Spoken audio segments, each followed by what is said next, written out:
Salut tout le monde, aujourd'hui je fais une petite vidéo sur la nouveauté de chez Dynavap, donc le M7 et le M7 XL. Donc c'est le dernier né de la gamme M de chez Dynavap. Donc comme tous les Dynavap fabriqués en inox, parce qu'il est en inox, il est en inox de qualité médicale. Donc bien sûr vous avez des modèles un petit peu plus chers, un petit peu plus luxueux chez Dynavap qui sont faits en titane, mais tous les vaporisateurs qui sont fabriqués en inox sont de qualité médicale chez Dynavap. Donc c'est un vaporisateur qui est fabriqué aux États-Unis et qui, pour moi, vraiment, pour une série M, apporte vraiment des améliorations dessus. D'ailleurs, ça fait quelques temps que Dynavap nous gratifie un petit peu de pas mal d'évolutions qui sont sympas. Alors je pense au type Helix ou alors au M+, tout simplement, qui apportait déjà des petites choses en plus et je trouve que ce M7 vraiment vaut le détour. Maintenant, c'est un vaporisateur qui coûte entre 75 euros pour la version M7, donc la version courte, et la version XL coûte 99 euros. Alors je vous conseille réellement d'investir dans le XL, tout simplement parce qu'avec le XL, quand vous commandez cette version-là, vous avez les deux vapos. On va déjà se débarrasser de qu'est-ce qu'on a dans la boîte quand on le reçoit, comme ça va clôturer un petit peu la différence entre le M7 et le M7 XL. Donc quand vous commandez le M7, vous recevez donc le vapo dans la boîte. Donc il n'y a pas de joint en plus, hein. Vous n'avez que le vapo avec Dynavap quand vous achetez un Vapcap. C'est à vous d'acheter les joints supplémentaires, mais vous les trouvez dans votre shop préféré et ça vaut vraiment pas cher du tout. Et je vous encourage vivement à en avoir quelques-uns d'avance pour pas rencontrer de soucis tout simplement lors d'une utilisation. Donc les différences entre le M7 et le M7 XL. Donc quand vous commandez le M7, vous recevez donc le Vapo, voilà, sans l'embout buccal et avec le condenseur que vous avez ici, le condenseur court. Quand vous commandez le XL, vous recevez le M7 de la même manière, avec installé dedans le condenseur court, et vous avez en plus dans un petit sachet, donc que vous avez là, un petit sachet, vous avez le condenseur XL et l'embout buccal. Alors l'embout buccal est compatible bubbler 10 mm et le condenseur a un réglage. Alors c'est pas un réglage d'airflow, mais ça vous permet de rajouter plus ou moins d'air frais dans votre vapeur. Ce qui permet aussi à l'embout buccal de ne pas chauffer trop quand vous l'utilisez. Et ça, c'est vraiment une avancée pour moi vraiment, vraiment sympa. Alors on va s'attarder un petit peu. Donc là vous avez un condenseur, voilà, un condenseur court, standard. Donc hop, ça donne ça en fait avec voilà, ça donne tout simplement ça. Donc c'est la taille d'un M standard, sans l'embout buccal bien évidemment. Et pour la version XL, pardon, c'est au niveau des dimensions, ce que je ne vous l'ai pas dit et j'oublie souvent de les dire. Donc c'est 10 cm et demi de long sur le diamètre traditionnel d'un centimètre de chez Dynavap et il pèse 25,5 grammes. Donc autrement dit, voilà, ça reste quelque chose de très léger. On va s'attarder un petit peu sur le type avant de passer sur le condenseur et sur le stem. Alors au niveau du type, alors je vais essayer de jouer avec le focus. Hop, voilà. Donc au niveau du type, vous avez un type qui est cranté et qui est bien cranté. Alors c'est pas mal parce que bon déjà quand on le plante dans le grinder, dans une fleur par exemple qui n'est pas grindée, ça permet de l'attraper plus facilement. Mais aussi, vu que les crans sont quand même bien, entre les crans c'est quand même bien creusé, ça laisse passer quand même un flux d'air assez important. Et ça, c'est franchement sympa. Alors, au niveau de la texture ici, c'est texturé. Vous avez des petites rainures, mais on va pas les voir beaucoup en fait je pense, sur la vidéo. Je mettrai une photo au besoin si ça se voit pas bien. Et ensuite, vous voyez que les canaux, au niveau de l'air, ici, l'air, enfin, là où va s'infiltrer l'air, c'est assez large. Donc vous avez déjà un airflow qui est facilité, en fait, qui est assez libre pour un Vapcap. Attention, ça reste un Vapcap, donc forcément le tirage est toujours un peu serré sur les Vapcaps. Mais vous voyez, le type est assez sympa. Alors au niveau de l'intérieur, hein, c'est toujours la même chose. Vous avez une capacité de 0,1 g, un peu plus si vous tassez. Et vous pouvez bien sûr, là c'est pareil, il y a une rainure, alors je sais pas si vous la verrez sur la vidéo, mais au pire des cas, j'essaierai de mettre des photos si jamais je vois que sur la vidéo ça se voit pas. Mais vous pouvez faire un demi-bol à 0,05 g, comme la plupart des Vapcap aujourd'hui, hein, ils ont tous cette fonction de la grille ajustable au niveau du bol. Alors, au niveau du type, comme vous pouvez le voir, il a une forme un peu particulière. Alors, c'est franchement bien pensé parce que le transfert de chaleur entre le type et le corps est vraiment amoindri sur cette version. C'est vraiment sympa parce que le stem chauffe beaucoup moins en main. Donc ça chauffera toujours un petit peu parce que c'est quand même du métal, mais ça chauffe nettement moins que la plupart des Vapcap. D'ailleurs, c'est le seul Vapcap M sur lequel je n'ai pas changé le stem et je garderai ce stem-là pour l'utiliser. En règle générale, quand j'ai un Vapcap M, je retire le stem, je mets un stem en verre ou en bois et c'est nettement plus confortable. Sur celui-ci, c'est pas nécessaire. Voilà, on a un confort de vapeur qui est assez sympa, d'autant plus avec la version XL. Alors au niveau du type, vous avez cette partie-là donc qui est quand même beaucoup plus fine. Alors bien évidemment, vu que c'est plus fin, il y a quand même un peu moins de, on va dire de prise. Et vous pouvez avoir, donc déjà ça tourne bien déjà. Comme vous pouvez le voir, ça tourne sans aucune difficulté contrairement à d'autres Vapcap.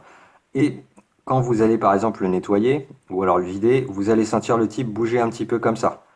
C'est pas grave et c'est même normal du fait que il y a quand même moins de masse qui tient. Mais par contre, ça tient, il n'y a pas de problème. Le type ne va pas partir ou ne va pas tomber quand vous allez le vider par exemple. Excusez-moi, ça va pas tomber. Ça tient vraiment très très bien. Pour le retirer, il faut vraiment y aller quoi. Voilà. Et quand vous le remettez, vous allez sentir comme un petit clic. Alors je vais essayer de vous le faire entendre au micro, mais c'est pas dit que ça s'entende. Voilà, donc ça fait un petit clic dessus et ça permet justement à ce qu'il tienne vraiment bien. Donc n'ayez pas de crainte ni de surprise. Si vous avez l'impression que ça bouge un petit peu, ça bouge un petit peu, mais ça gêne pas l'expérience de vaporisation et très sincèrement, ça n'a aucune incidence. Voilà, donc ça c'était important de le dire parce qu'il y a quelques personnes enfin il y a quelques avis que j'ai pu voir où les gens se plaignaient un petit peu de cette chose-là, mais ça change rien du tout. Alors, au niveau bon, on va le retirer, le type. Alors, c'est avec un captif cap, hein, bien évidemment. On va s'attarder maintenant sur le condenseur et l'embout buccal. Hop. Alors, vous avez un embout buccal qui est compatible, donc en inox, hein, toujours de qualité médicale, avec deux joints toriques que vous voyez ici. Et à l'intérieur, là, on va pas le voir du tout, mais je mettrai une photo. Vous avez des petits stries à l'intérieur qui permettent justement de bloquer et de régler le condenseur. L'embout buccal est compatible bubbler 10 mm. Je ne sais pas si je vous l'ai dit, mais maintenant vous le savez. Et vous avez une petite gravure d'Inavap dessus qui est sympa, quoi. Donc au niveau de la forme, vous pouvez le voir, il est super bien usiné. Là, vous avez un joli rond. Voilà, donc vous avez un bon. Je vais mettre le doigt derrière. Vous avez un joli rond et vraiment c'est agréable de tirer dessus. On l'a bien en bouche, il n'y a pas de problème. Et du fait justement du condenseur, et ça on va y venir tout de suite, comme vous le voyez ici, il y a comme des petits crans. Et en fait, avec les stries à l'intérieur, ça vous permet de régler le condenseur sur 6 positions. Donc c'est assez sympa. Alors ça ne joue pas sur l'airflow, on va s'attarder sur le stem après. Ça ne joue pas sur l'airflow par contre. Ça va vous permettre juste de rajouter de l'air frais à votre vapeur, ce qui va vous offrir un meilleur confort de vaporisation. Et c'est très efficace. Au niveau de l'embout buccal, il chauffe beaucoup moins. C'est vraiment agréable. Alors après, bien évidemment, pour le régler, il faudra sortir le condenseur. Ça ne se règle pas quand le condenseur est installé avec l'embout buccal sur le vapeau. Ça, c'est un petit peu la contrainte. Il faut retirer décidément, je suis un petit peu enroué. Donc il faut retirer le condenseur en fait pour pouvoir le régler. Donc ça, c'est une petite contrainte, mais une fois que vous avez trouvé votre réglage, normalement, vous n'avez plus besoin d'y retoucher en fait. Donc vous avez, comme je le disais, 6 positions. Hop, comme vous voyez. Voilà. Alors je vais essayer de vous faire entendre pareil au micro, mais je doute qu'on l'entende. Voilà, je ne sais pas si vous l'aurez entendu. Mais voilà, il y a 6 positions. Et vraiment, ça, c'est un gros plus en termes de confort. Euh, Hop, bien évidemment, si vous poussez trop, ça ressort de l'autre côté, hein. Voilà. mais c'est vraiment quelque chose pour moi qui m'a beaucoup séduit et c'est pour ça que je vous conseille vraiment cette version XL. Donc ça, c'est pour le condenseur, donc il est en inox, et bien évidemment, il est compatible avec les autres VapCap. Vous prenez par exemple un VapCap M2019 ou M+, vous pourrez installer le condenseur et l'embout buccal dessus. Donc ça, pour ça, voilà, c'est franchement pas mal. Au niveau du stem, j'ai beaucoup aimé le stem. Alors, au niveau du stem, comme vous pouvez le voir, alors je vais essayer de vous le montrer comme ça. Comme vous pouvez le voir, alors déjà, il y a deux bagues ici qui vont vous permettre justement, enfin, qui vont permettre justement d'avoir un transfert de chaleur encore moindre. Et ça, c'est bien pensé. Vous avez une texture sur le stem qui est franchement sympa au toucher. Bon, la gravure d'Inavap, hein, assez commune, mais là qui se voit vraiment bien. L'airflow qui est vraiment sympa, donc là c'est un petit peu bombé vers l'intérieur, donc vous n'allez pas le chercher, vous n'allez pas galérer pour mettre le doigt dessus. Après, il faudra aimer cette forme d'airflow. Personnellement, je trouve ça pas mal, parce que comme vous voyez, on peut facilement boucher un côté ou l'ensemble. On peut vraiment bien le doser en fait, j'ai trouvé. Et surtout au dos, et ça c'est génial, vous avez une espèce de petite sculpture ici, là, qui vous permet justement de bien agripper le vapeau et de ne pas chercher justement cet airflow. On l'a vraiment bien en main, ça tourne bien, c'est vraiment agréable. Ça, c'est une des améliorations que j'aime beaucoup sur ce stem. Et puis la texture, très sincèrement, alors là, on la voit pas très bien, mais la texture est super agréable au toucher. C'est vraiment agréable. Et à l'intérieur, alors là, hop, là on les voit. Je les vois sur l'écran, donc là vous les verrez aussi. Et vous voyez les petits streaks à l'intérieur, et ben ça permet tout simplement de bloquer le type. Et vous avez la même chose de l'autre côté. Voilà. Donc ça permet vraiment de bloquer le type et le condenseur et l'embout buccal. Ce qui fait que ça tient vraiment bien et mieux que sur tous les autres VapCap que j'ai pu tester. Même sur des modèles luxueux. Voilà, pour être totalement honnête. Les petits stries à l'intérieur, là, c'est super bien pensé pour ça, quoi. Voilà. Donc c'est vraiment quelque chose de bien travaillé, de bien usiné et de bien pensé. Et je vraiment chapeau à Dynavap pour ces petites améliorations qui font que pour moi, ce M7 est vraiment bon. Alors, au niveau du nettoyage, on va faire un petit peu sur le nettoyage. Sinon, ça fonctionne comme un VapCap, hein.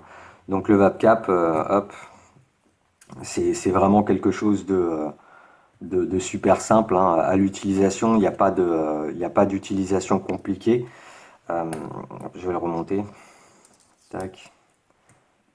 Voilà. Vous avez entendu le petit clic? Je vais essayer de vous le faire entendre un petit peu mieux. Tac. Voilà. Donc ça tient vraiment très bien. Donc là-dessus, chapeau d'Inavap. Donc au niveau du fonctionnement, avant de passer sur le nettoyage, alors au niveau du fonctionnement, il est très simple. Je vais le dire pour ceux qui ne connaissent pas les VapCap. Donc soit vous utilisez un chauffage à induction comme pourquoi pas le IVAP 2.0, ou alors vous utilisez un briquet pour chauffer le cap. Euh, je vais y revenir parce que la chauffe sur le type est possible aussi. Donc sur le cap, vous avez plusieurs zones de chauffe. Donc plus vous allez chauffer vers le haut, faut pas chauffer sur le dessus, hein. Mais vous voyez le trait ici, vous dépassez pas le trait. Donc plus vous allez chauffer vers le haut du cap, plus la température sera basse. Et plus vous allez descendre, et plus la température sera haute, on va dire. Plus la chaleur sera intense. Donc en règle générale, moi je le chauffe plus vers le bas pour avoir une grosse extraction, un gros nuage. Euh, mais bon voilà, libre à vous d'expérimenter justement toute cette partie du cap à chauffer. Vous avez aussi des bacs de chauffe qui vous permettent de pas avoir à tourner, parce que quand vous chauffez le vapeau, il faut tourner le vapeau comme ça dans la main avec le briquet. Hop, vous avez la flamme, vous tournez le vapeau. Une bague de chauffe, comme sur hop, il est où? Il est là. Comme sur le M+, là vous voyez, j'ai mis une bague Vapit. Et donc là, j'ai pas besoin de tourner. Ça permet une rétention de chaleur en plus, ça permet de chauffer moins le vapeau en fait entre les lattes. Donc au niveau du mode de fonctionnement, je vous l'ai dit, comme sur le M+, voilà, le M7 permet la chauffe sur le type. Donc quand je dis la chauffe sur le type, c'est au ras du cap. vous allez placer votre pointe de flamme sur sur la fin du cap et sur le début du type, à ce niveau-là. Ça va vous permettre d'avoir une chauffe beaucoup plus puissante. Maintenant, ça jouera un petit peu sur la saveur. Je vous conseille cette technique-là de la chauffe sur le type pour les résines. Pour les résines, ce sera vraiment top. Pour les fleurs, vous pouvez vous contenter justement de chauffer le cap. Ce qu'il y a de très intéressant avec ce type, c'est la rétention de chaleur justement. Parce qu'avec ce type-là, en fait, et sa forme, vous avez une rétention de chaleur qui va se faire sur la base du type. Et ça, c'est bien parce que vous allez chauffer donc cette partie-là. Donc là, ça sera chauffé. L'air qui va rentrer sur le dessus par l'écran qu'on a vu au début, c'est l'apport de chaleur sur le dessus du bol. L'apport de chaleur au milieu du bol, vous l'avez fait avec votre briquet. Et ensuite, ici, vous allez avoir une rétention de chaleur qui va se faire sur cette base-là évasée du type, pardon. Et en gros, vous allez avoir une chaleur sur l'ensemble, donc aussi bien au-dessus, au milieu, en dessous, ce qui vous permet une vaporisation nettement plus homogène. Et ça, c'est indéniable parce que avec tous les tests que j'ai pu faire, je vous garantis que la différence, elle est notable. Donc ça, c'est vraiment sympa. Donc au niveau je pense que là on a fait le tour. Au niveau du nettoyage, c'est très simple. Au niveau du nettoyage, vous prenez le soin de retirer les joints toriques. Donc aussi bien sur le type que sur l'embout buccal, que sur le condenseur et l'embout buccal. Je dis condenseur si vous utilisez le M7 avec ces joints-là. Donc vous mettez toutes les parties en métal dans de l'ISO, dans l'alcool ISO. Vous secouez un peu le récipient et ensuite vous rincez à l'eau, vous séchez et c'est terminé. Pour les joints toriques, utilisez vraiment de la Dynawax de manière à lubrifier vos joints pour pas les abîmer. Ça serait dommage parce qu'en les mettant, s'ils sont trop secs et en plus avec la chaleur ils peuvent sécher un petit peu, vous risquez de les déchirer. Donc il faudra en racheter. Donc pensez à acheter de la Dynawax ou de l'huile de coco, pourquoi pas. Ça fonctionne aussi et comme ça vous passez un petit coup sur les joints, c'est vite fait et au moins vous pourrez les garder longtemps. Donc là je pense que pour le coup on a fait le tour. Je peux à la limite parler un petit peu des résines. C'est un VapCap, donc ceux qui ont l'habitude des VapCap savent qu'on peut vaporiser de la résine avec les VapCap sans aucun problème. Soit on met de la fibre de chanvre dedans, soit on met la résine directement dedans, mais ça je suis pas très fan. Voilà, ça fonctionne très très bien avec les résines, ça fonctionne très bien avec les concentrés aussi. Il faudra peut-être dépasser le clic avec les résines. Et l'avantage de celui-ci, comme avec le M+, c'est que vous pouvez chauffer sur le type directement. Et ça vous apporte une plus grande chaleur. Voilà. Et donc pour la résine, voilà, comme la résine, ça nécessite une chaleur en règle générale plus importante qu'avec les fleurs, c'est vraiment un bon point pour les résines Sevapo. Et avec ce condenseur, avec cet apport d'air frais, ça vous apporte un confort indéniable dessus. Donc pour ça, c'est vraiment très très bon. Alors, je pense que vous l'avez compris, j'ai complètement été séduit par ce VapCap là. Donc je pourrais le recommander à tout le monde, que ce soit à un débutant, parce qu'avec la chauffe sur le clic, c'est quand même pratique, hein. Vous chauffez, vous avez un clic, deux clics, vous vous arrêtez à ce moment-là. Le premier clic va vous donner beaucoup de saveur, un petit peu moins de vapeur, et le deuxième clic va vous apporter voilà, un gros nuage de vapeur. Il y aura peut-être un petit peu moins de saveur, peut-être un petit peu moins de confort au niveau de la vapeur, mais voilà, c'est vraiment après, c'est propre à chacun, suivant l'expérience qu'on souhaite avec son VapCap. C'est vraiment quelque chose de très très pratique et de très facile d'utilisation. Donc je peux le recommander tout simplement à un débutant qui souhaiterait se mettre à un VapCap. En prenant en plus la version XL, il y aura vraiment ce confort et une vapeur qui sera nettement moins chaude. Et puis je peux le conseiller à un vaporiste confirmé qui connaît Dynavap et qui se pose la question du est-ce que c'est encore une version qui apporte trois fois rien et qui ne nécessite pas l'achat. Et ben je vous dis l'inverse. Ça nécessite vraiment son achat. Il est vraiment très très bien ce VapCap là et il apporte vraiment des améliorations vraiment notables. Alors, je pense que là, pour le coup, c'est bon. On a fait tout le tour. Décidément, je suis assez enroué. On va faire un petit rendu vapeur. Alors, c'est du CBD, bien évidemment. Alors, rendu vapeur, pour ceux qui connaissent les VapCap, hein, c'est pas vraiment nécessaire. C'est plus pour ceux qui ne connaissent pas le VapCap.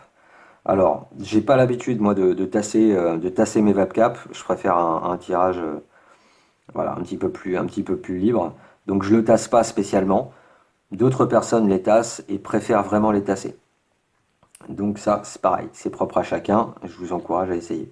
Je vais pas prendre le captive cap du Vapo puisque je vais l'utiliser je l'utilise sur l'IH essentiellement que je vous ai montré tout à l'heure et sur laquelle je vais faire une revue. Je vais utiliser le cap je vais utiliser le cap du M+, mais sans la bague. Donc on va retirer la bague. Hop, tac. Alors la bague Vapit est géniale, hein. Je vous encourage vivement à investir dedans. Elle se retire très facilement, elle se remet très facilement, elle se nettoie aussi très facilement. Là-dessus, c'est vraiment sympa. Donc c'est une petite chose comme ça en argent que vous mettez sur le cap. Alors hop, on remet celui-ci ici. Tac, je vais le serrer un peu parce que hop, il était peut-être pas assez bien réglé. Voilà, et on va le chauffer. Alors hop, tac. Alors, je vais le chauffer sur le bas de manière à faire une grosse extraction. Mais pareil, c'est propre à chacun comme je l'ai dit au départ. Alors, hop. Alors, il faut le tourner. C'est vrai que j'ai l'habitude avec les bacs de chauffe. Donc vous tournez votre VapCap pendant que vous le chauffez. Et vous allez entendre les clics. Ça va plus tarder. Premier clic. Et deuxième clic. Et on y va.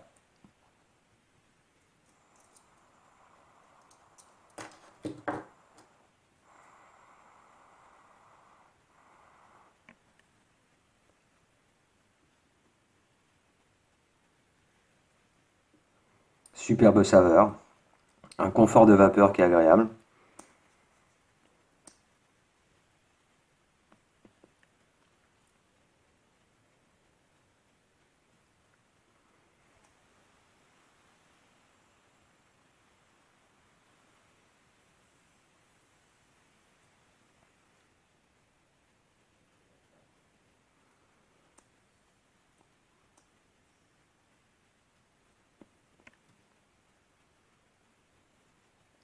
Une petite dernière.